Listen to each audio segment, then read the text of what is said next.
Happy Easter, everybody. In this third Sunday's readings, we see a couple of major points that I want to draw out and talk about. The first one begins in our first reading from the Acts of the Apostles. And what we see is that as the apostles are standing in the power of the resurrection and proclaiming the risen Jesus, it's really a simple message. And, obviously St. Peter says it clearer than this, more articulate than this, but it's to get to the point of the simplicity of it, it's as if Peter just says, hey, guys, look, here's what happened, right? Humanity turned away from God, right? And he sends his son into the world, and you killed the author of life on the cross, but God glorified him on the cross, raised him from the dead, and now we are called to relationship with God. That is his great mercy. Despite all that we've done in the past, he's calling us back to relationship with him.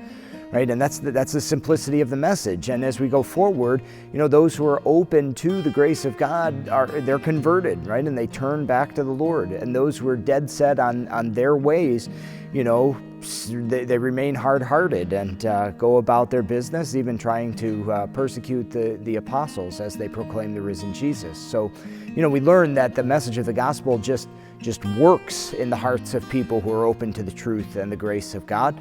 And it's really a simple message at the heart of it, right? But it invites other people to respond to the grace of God in that moment. So that's one thing, and it kind of leads into the second reading as well, recognizing that, the response of one's life to the call of Jesus, should draw them into, perfect union with God, right? A life without sin, and when we really make a genuine attempt not to sin. But if we do, the grace of God through the passion, death, and resurrection of Jesus applies even to the here and now. It's not just what had been done in the past, but what, we might fall into here and now. So we have no cause for despair in the mercy of God, because he has applied the merits of Jesus' death and resurrection to all sins of all time. So we're encouraged by that as well. And hopefully that just draws us deeper into our response of faith and the attempt to live a life in perfect union with God.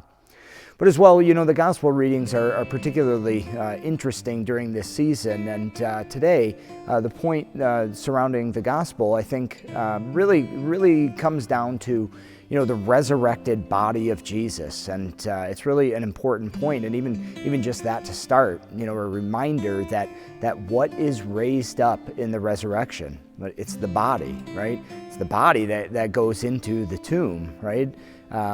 The soul lives on, right? And in some ways, the definition of death is the separation of soul and body, but the soul continues and the body is buried. But that isn't the end of it, right? At the resurrection, the body is raised up, and body and soul are reunited. And so as Jesus is raised from the dead, he's demonstrating to the apostles that it's really me. And how do they know? Because it's his body, it's his wounds, right? And we know that it is a body, because he shows up in their midst and eats a piece of fish, and if we take all of the resurrection accounts together, it's kind of helpful. But three minor points in this. The glorified body of Jesus, and so we can assume our glorified bodies are really our bodies, right? His wounds demonstrate that. It's Jesus's body. But, we also notice that the apostles have a hard time recognizing Jesus at times. On the road to Emmaus, they didn't know it was Jesus. Mary Magdalene at the tomb, she didn't know it was Jesus immediately.